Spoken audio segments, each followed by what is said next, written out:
యోసేపుని యాకోబు బాగా ప్రేమించారు. మంచి అంగీ కుట్టించారు. 11 మంది అన్నయ్యలు అసూయపడ్డారు.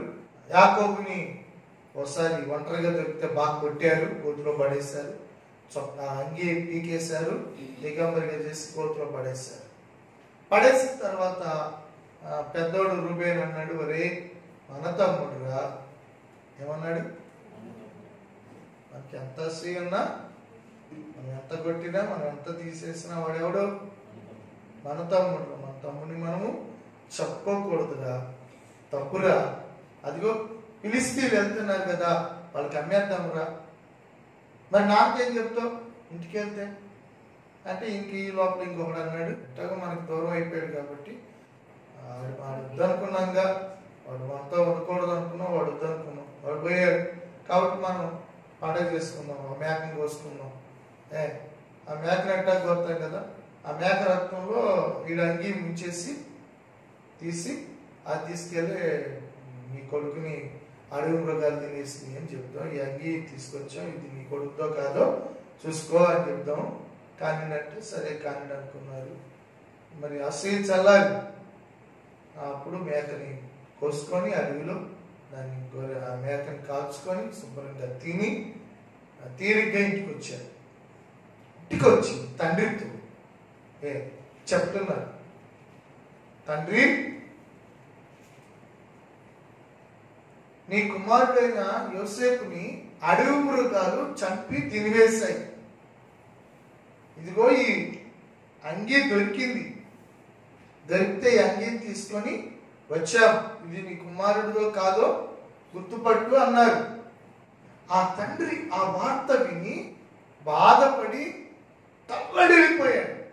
కొన్ని సంవత్సరాలు గడిచి ఐగుప్తు దేశంలో ఆహారం ఉంది, ఇక్కడేమో ఆహారం లేదు, కరువు వచ్చింది, తినకపోతే చచ్చిపోతాం, మరి తీసుకురండి అని తండ్రి పంపించాడు. ఇవన్నీ జరిగినాయి. జరిగిన తర్వాత కొన్ని సంవత్సరాల తర్వాత మళ్ళీ వచ్చి ఏ కొడుకులైతే నీ కుమారుడైన యోసేపుని అడవి మృగాలు చంపేసి తినేసి అని చెప్పారో అదే కొడుకులు తండ్రితో అంటారు, నీ కుమారుడైన యోసేపు బ్రతికే ఉన్నాడు అని చెప్పారు. అప్పుడు యాకోబు ప్రాణం అంట దెబ్బరిల్లిందండి. మనం ఎలాంటి వార్తలు వినాలి? మన ప్రాణాన్ని ఆ నీరు గార్చే విషయాలు మనం వినొద్దు, ఎవరిని చెప్పని. మన ప్రాణం దెబ్బరిల్లాలి. దేవునికి స్తోత్రం. అర్థమవుతుంది మీకు?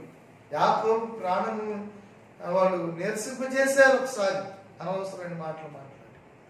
ఇప్పుడు అదే కొడుకులు 11 మంది వస్తే తండ్రి ప్రాణం ఏమైంది? అట్లాగే మీరు కూడా ఒకరినొకరు అనవసరమైన విషయాలు ఎవరి గురించి, మీ బంధువుల గురించి ఎవరు చెప్తారు? ఎన్ని వదిలే అబ్బాయి కాకుండా మంచి మాటలు మాట్లాడు అని చెప్పాలి. దేవుని స్తోత్రం. మీరు ఒక ఇద్దరు ఎవరైనా మాట్లాడుకుంటున్నారనుకోండి, ఏం మాట్లాడుకోవాలి? తీయాల గురించి మనకెందుకులే, పలానా బ్రదర్ చూసావా ఎట్టుంటాడు, ఎందుకు అవసరం మనకి, ఏదైనా ఉంటే ఏం మాట మాట్లాడు అని దాటి. దేవునికి స్తోత్రం. అది విన్న కాంచి నీ మనసులో ఉన్నటువంటి ప్రేమ పోతుంది, నీ మనసులో ఉన్నటువంటి మంచి అభిప్రాయాలు పోతాయి, మొత్తం పాడే, నీ మంచితనం అంతా పాడే. వినాల్సిన విషయాలే వినాలి, వినకూడని విషయాలు వినకూడదు. ఆమె వినకూడని విషయాలు వినబడుతుంటే చెప్పొద్దని చెప్పేసింది. మీరు కూడా ఎక్కడికైనా వెళ్ళి వీళ్ళ మీద వాళ్ళ కాళ్ళ మీద చెప్పొద్దు, చెప్పొద్దు.